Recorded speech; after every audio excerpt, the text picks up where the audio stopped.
पंजाब के फिरोजपुर में कुछ लोगों ने अकाली दल की नेता हरसिमरत कौर के काफिले में जा रही एक गाड़ी पर हमला कर दिया।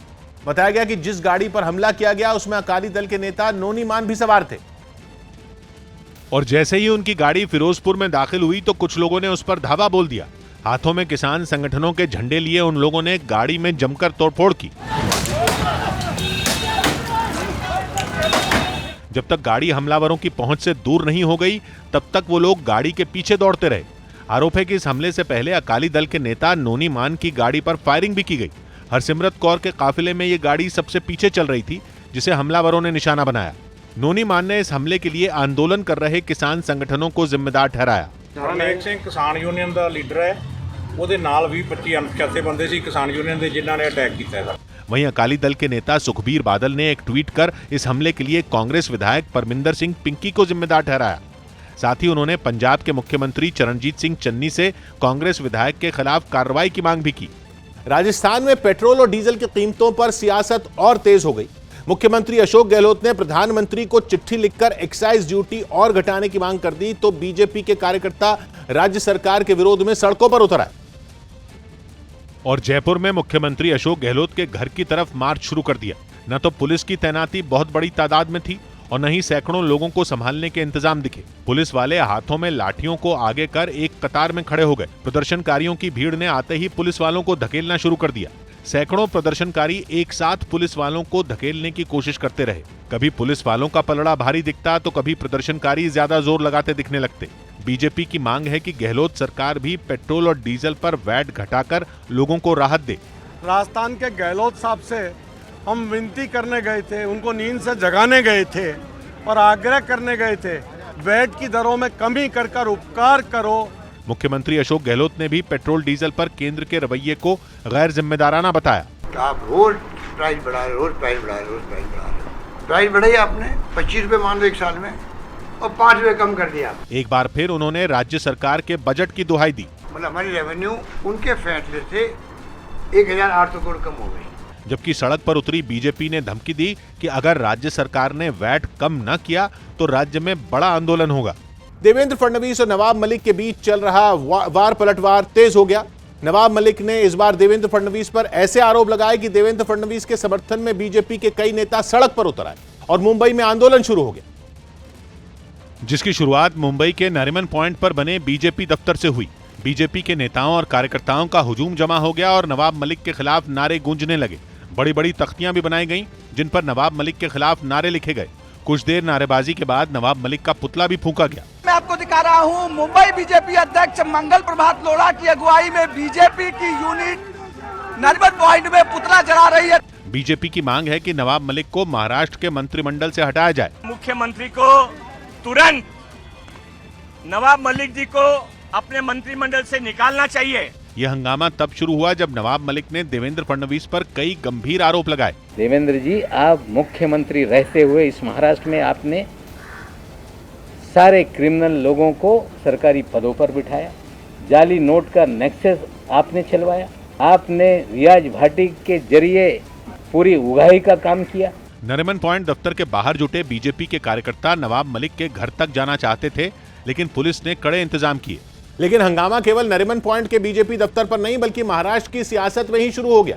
हालांकि देवेंद्र फडणवीस ने इस हंगामे पर खुलकर कुछ नहीं कहा, लेकिन उन्होंने जॉर्ज बर्नार्ड शॉ के कोर्ट की तस्वीर जरूर ट्वीट की। माना जा रहा है कि उन्होंने ये कहने की कोशिश की कि वो सियासत के इस कीचड़ से दूर रहना चाहते हैं। नवाब मलिक ने जिन लोगों को अपराधी बताया और फडणवीस पर उन्हें अहम पदों पर बिठाने का आरोप लगाया वो भी सामने आए। नवाब मलिक भंगार का काम करते हैं, उनका दिमाग भंगार हो चुका है, उनको स्क्रैप हो जाना चाहिए और मेरी तो मांग है कि उनको इस्तीफा दे करके घर बैठ जाए। इस बीच बीजेपी के कुछ कार्यकर्ताओं और मुंबई बीजेपी के अध्यक्ष मंगल प्रताप लोढ़ा को पुलिस ने हिरासत में ले लिया। वहीं देवेंद्र फडणवीस की पत्नी ने भी ट्वीट किया और नवाब मलिक पर झूठ बोलने का आरोप लगाया। दिल्ली में यमुना किनारे छठ पूजा करने पर लगी पाबंदी के बावजूद बीजेपी सांसद प्रवेश वर्मा ने वहां छठ मनाने का ऐलान किया। आईटीओ पर छठ पूजा समिति ने यमुना किनारे एक घाट पर छोटा सा तालाब बनाया था और वहां छठ पूजा की अनुमति मांगी, जिसकी इजाजत नहीं मिली। लेकिन प्रवेश वर्मा अपने समर्थकों के साथ आईटीओ पहुंच गए। वो जब वहां पहुंचे तो उनका सामना आईटीओ पर तैनात सुरक्षा कर्मियों से हो गया, जिन्होंने उन्हें रोकने की कोशिश की लेकिन प्रवेश वर्मा नहीं रुके। इस चक्कर में थोड़ी धक्का मुक्की भी हुई। जिसके बाद वो तेजी से छठ पूजा के लिए घाट पर बनाए गए तालाब की ओर बढ़ गए, जहां पहुंचकर उन्होंने उसमें अपने हाथों से पानी छोड़ा। छठ पूजा की अनुमति यमुना किनारे नहीं है, लेकिन वो पहुंचे हैं यहाँ। आप देख सकते हैं जो कृत्रिम लेक बनाई गई है, वहाँ पानी छोड़ रहे हैं। यही नहीं, वो खुद तालाब में भी उतरे। इससे पहले वो यमुना नदी के पानी में घुसे और पूजा की। प्रवेश वर्मा यमुना में उतरे हैं और अभी यहाँ आप तस्वीरों में देख सकते हैं, ये बड़ा ऐलान प्रवेश वर्मा ने किया था कि वो यमुना आएंगे, छठ पूजा करेंगे। आईटीओ पर यमुना किनारे बने जिस तालाब पर प्रवेश वर्मा ने छठ पूजा करने की ठानी, वहां पूजा करने पर सख्त मनाही थी, लेकिन वो अड़े रहे और उन्होंने वहां पहुंचने के बाद श्रद्धालुओं से वहां आकर पूजा करने की अपील की। दिल्ली में यमुना का पानी इतना प्रदूषित हो चुका है कि उस पर झाग तैर रहा है।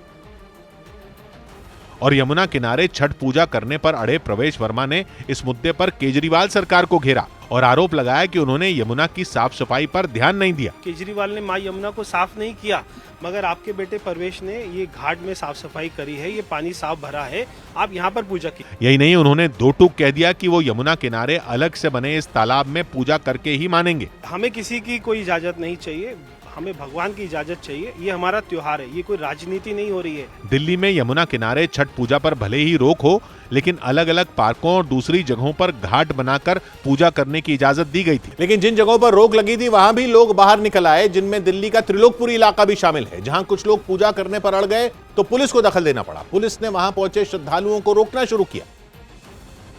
तो शाम की पूजा के लिए यमुना से जुड़ी कोंडली नहर पहुंचे श्रद्धालु हैरान रह गए। हफ्ते भर तक चली घाटों की साफ सफाई के वक्त किसी तरह की रोक टोक नहीं होने और अचानक अंतिम समय में दूसरी जगह जाने के लिए कहे जाने से उनका गुस्सा फूट पड़ा। लोगों की भीड़ जमा होने लगी तो सोशल डिफेंस के कार्यकर्ताओं ने घाट पर जाने के रास्ते की बैरिकेडिंग शुरू कर दी। इस दौरान वहां मौजूद एक पुलिस वाला डंडे लेकर श्रद्धालुओं को भगाने लगा। इस बीच मौके पर कई पुलिस वाले पहुंच गए जो लोगों को दूसरी मान्य जगह पर जाने की सलाह देते दिखे। यहाँ पर जो तमाम लोग हैं वो पूजा करना चाहते हैं, लेकिन डीडीएमए के आदेश के अनुसार यहाँ से फिलहाल लोगों को हटाया जा रहा है। पुलिस की सख्ती के बाद श्रद्धालु दूसरे घाट की तलाश में निकल तो पड़े, लेकिन जाते जाते वो इसके लिए जिम्मेदार लोगों को कोसते भी रहे। जहां आधी रात के बाद आग लगी, जिसका धुआं इतना ऊंचा उठा कि पड़ोस के न्यू जर्सी राज्य के कस्बों तक धुआं और टायर जलने की गंध फैल गई। और आग बुझाने के बाद वहां प्रदूषण की जांच करने वाली टीम ये जांच कर रही है कि धुआं कहीं लोगों को बीमार तो नहीं बना देगा। उत्तर प्रदेश विधानसभा चुनाव से पहले मुख्यमंत्री योगी आदित्यनाथ ने कानपुर को मेट्रो की सौगात दी। पहले चरण में कानपुर में 9 किलोमीटर के रूट पर मेट्रो चलाई जाएगी, जिसका मुख्यमंत्री योगी आदित्यनाथ की मौजूदगी में ट्रायल रन किया गया। कार्यक्रम से पहले सीएम मेट्रो के अंदर पहुंचे और उसका जायजा लिया। वहां से सामने आई तस्वीरों में वो बीजेपी नेताओं के साथ मेट्रो में बैठे नजर आए। बाद में वो मेट्रो डिपो में ही तैयार किए गए मंच पर पहुंचे और ट्रेन को हरी झंडी दिखाई। उनके बटन दबाते ही मेट्रो आगे बढ़ने लगी।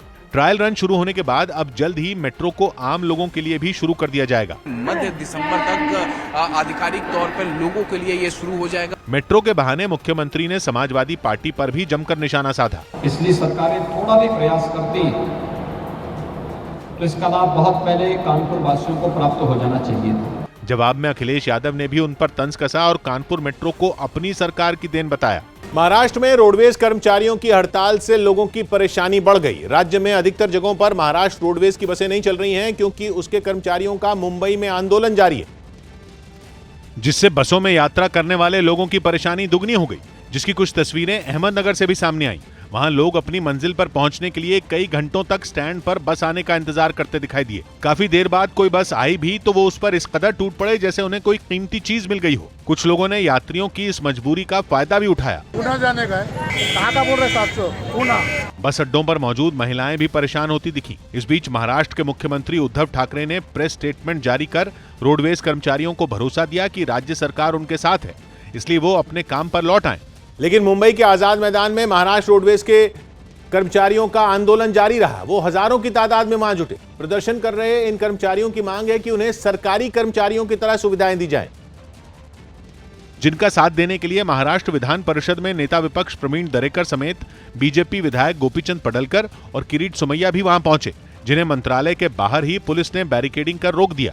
आगे बढ़ने ही नहीं दिया गया। मंत्रालय आपको सीधे दिखाई पड़ रहा है, ये मंत्रालय है और मंत्रालय के पहले ये पूरी बैरिकेडिंग की हुई थी पुलिस ने, ताकि किसी भी व्यक्ति को मंत्रालय की तरफ ना जाने दिया जाए। इस पर हंगामा बढ़ता चला गया और पुलिस ने बीजेपी नेता गोपीचंद पडलकर और किरीट सोमैया को हिरासत में ले लिया। कर्मचारियों को न्याय मांगने के लिए माननीय किरीट सोमैया जी साहब और हम मंत्रालय की ओर चल रहे थे, लेकिन उन्होंने हमारे को हिरासत में लिया है। लेकिन रोडवेज कर्मचारी अपनी मांग से टस से मस नहीं हुए। इथून विलीनीकरण घेतल्याशिवाय, महाराष्ट्रातून विलीनीकरण घेतल्याशिवाय, एसटीचं महाराष्ट्रातून विलीनीकरण केल्याशिवाय आम्ही इथून तसुबरी हलणार नाही आणि शेवटपर्यंत आम्ही इथे लढत राहू।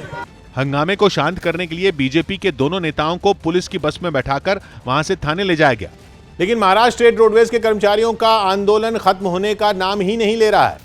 रोडवेज कर्मचारियों को हड़ताल पर बैठे 13 दिन बीत चुके हैं, जिससे यात्री परेशान हैं। ऐसे में राज्य सरकार ने इन कर्मचारियों के खिलाफ सख्त रवैया अपना लिया, जिसके बाद अब तक 918 कर्मचारी सस्पेंड किए जा चुके हैं। साथ ही उद्धव सरकार ने समस्या का हल निकालने के लिए एक समिति भी बनाई है। दिल्ली में यमुना नदी में जहरीले झाग की सफाई के मुद्दे पर आम आदमी पार्टी और बीजेपी में घमासान मच गया। ये सियासी जंग तब छिड़ी जब सुबह के वक्त दिल्ली सरकार ने यमुना की सफाई के लिए अभियान शुरू किया और यमुना में फैले जहरीले झाग को खत्म करने के लिए कई नावें उतार दी। उन नावों को तेज रफ्तार में पानी के ऊपर चलाया गया ताकि झाग को खत्म किया जा सके। यमुना नदी के सबसे ज्यादा प्रदूषित कालिंदी कुंज घाट की सफाई के लिए तो 8-10 नावें उतारी गई। बोट्स के जरिए कोशिश ये की जा रही है कि जो सफेद झाग की तस्वीरें हम पिछले 2 दिनों से नदी में देख रहे हैं, जो काफी ज्यादा बढ़ गया था, उसे किसी तरह से खत्म किया जा सके। जब नावों से भी बात नहीं बनी तो नदी में पानी का छिड़काव करके झाग को खत्म करने की कोशिश की गई। इसके लिए दिल्ली जल बोर्ड ने कुछ कर्मचारियों को काम पर लगाया। नदी के किनारे खड़े उन लोगों ने पाइपों की मदद से पानी में तैर रहे झाग पर पानी का छिड़काव किया। जो झाग निकल रहा है, इसको मारने के लिए हमारी दिल्ली सरकार ने लगा रखा है। बताया गया कि दिल्ली में यमुना के कई घाटों पर इसी तरीके से जहरीले झाग को खत्म करने के लिए कई टीमें तैनात की गई और नदी से जहरीले झाग को खत्म करने की ये कोशिश शाम तक चलती रही। छठ पूजा के बीच यमुना के जहरीले झाग पर सियासत भी तेज हो गई और बीजेपी ने आम आदमी पार्टी को यमुना की सफाई के मुद्दे पर घेरने की कोशिश की। बीजेपी ने दिल्ली सरकार की नदी में पानी का छिड़काव कर उसे साफ करने की कोशिश पर भी तंज कसा। एक आदमी पाइप लेके खड़ा है, जैसे अपने घर में क्यारी में बगीचे में पानी डाला जाता है, ऐसे आप यमुना को ठीक करेंगे? वहीं इस मुद्दे पर केंद्रीय मंत्री गजेंद्र शेखावत ने भी दिल्ली के मुख्यमंत्री अरविंद केजरीवाल को एक चिट्ठी लिखी। चिट्ठी में उन्होंने सवाल उठाए कि केंद्र की तरफ से यमुना की सफाई के लिए जो करोड़ों रुपए दिल्ली सरकार को दिए गए थे, वो पैसे कहां गए। केंद्रीय मंत्री की इस चिट्ठी पर आम आदमी पार्टी के विधायक सौरभ भारद्वाज ने पलटवार किया। अगर उन्होंने पैसा दिया होगा और वो वाकई में एक काबिल मंत्री है, तो उन्हें ये भी पता होना चाहिए कि उनका पैसा राज्य सरकार की किस स्कीम के अंदर इस्तेमाल हुआ। साथ ही आम आदमी पार्टी ने चिट्ठी में लगाए गए कई आरोपों को भी गलत ठहराया। भारत से तनाव के बीच चीन ने पाकिस्तान को भरोसे में लेकर नई चाल चली। इस बार समुद्र में अपनी ताकत बढ़ाने के मकसद से चीन ने पाकिस्तान को अपना हाईटेक जंगी जहाज दिया है। पाकिस्तान के साथ दोस्ती निभाते हुए चीन ने उसे जो जंगी जहाज दिया, उसमें जमीन, हवा और पानी के अंदर भी मार करने की ताकत है। इतना ही नहीं, चीन के सरकारी अखबार ग्लोबल टाइम्स की रिपोर्ट है कि पाकिस्तान को इस तरह के 4 जंगी जहाज दिए जाएंगे, जिनमें यह पहला है। चीन का यह आधुनिक जंगी जहाज किसी रेडार की पकड़ में आने से बच सकता है और दुश्मन को भनक लगे बिना उसके ठिकानों को तबाह करने की ताकत भी रखता है। एक्टर सुशांत सिंह की मौत केस में आरोपी रिया चक्रवर्ती को एनडीपीएस कोर्ट से राहत मिल गई। स्पेशल कोर्ट ने एक्टर रिया चक्रवर्ती को उनके बैंक खातों का इस्तेमाल करने की इजाजत दे दी, जिन्हें कुछ वक्त पहले इस ड्रग्स केस की जांच कर रही एनसीबी ने कोर्ट के आदेश के बाद सील कर दिया। रिया ने कोर्ट में अपने बैंक खातों को इस्तेमाल करने की मांग की थी। साथ ही जांच के दौरान जब्त किए गए उनके मोबाइल और लैपटॉप को लौटाए जाने की भी मांग उन्होंने कोर्ट के सामने रखी थी, जिन्हें कोर्ट ने मान लिया। एनडीपीएस कोर्ट ने एनसीबी को आदेश दिया कि रिया के फोन और लैपटॉप को भी उन्हें लौटा दिया जाए। कांग्रेस नेता सलमान खुर्शीद ने अपनी नई किताब में हिंदुत्व की तुलना आईएसआईएस और बोको हराम जैसे संगठनों से कर दी। न्यूज़ 18 के अरुण सिंह की रिपोर्ट है कि सलमान खुर्शीद ने जो किताब लिखी, उसका टाइटल है सनराइज ओवर अयोध्या, जिसका एक हिस्से में उन्होंने हिंदुत्व के बारे में लिखा और उसकी तुलना आईएसआईएस और बोको हराम जैसे आतंकी संगठनों से कर दी। उन्होंने ये किताब सुप्रीम कोर्ट के अयोध्या केस से जुड़े फैसले पर लिखी, जिसमें उन्होंने सुप्रीम कोर्ट के फैसले की तो तारीफ की, लेकिन कुछ सवाल भी उठाए और हिंदुत्व की तरफ झुकाव की वकालत करने वाले नेताओं की आलोचना की। चलिए, जो भी हुआ हो गया, मंदिर बनेगा, अच्छा मंदिर होगा, लेकिन वो मंदिर सिर्फ एक पक्ष का नहीं होना चाहिए, वो मंदिर सबका होना चाहिए। लेकिन सलमान खुर्शीद के अपनी किताब में हिंदुत्व से जुड़ी ऐसी बात लिखने पर बीजेपी भड़क गई और किताब में लिखी उनकी बातों पर तंज कस दिया। जिन्हें हिंदुत्व का भी ज्ञान नहीं, हिंदुत्व के बारे में जानकारी नहीं, संघ के बारे में जानकारी नहीं, वही लोग जो है वो उसको कभी आतंकवाद से जोड़ देंगे, कभी तालिबान से जोड़ देंगे।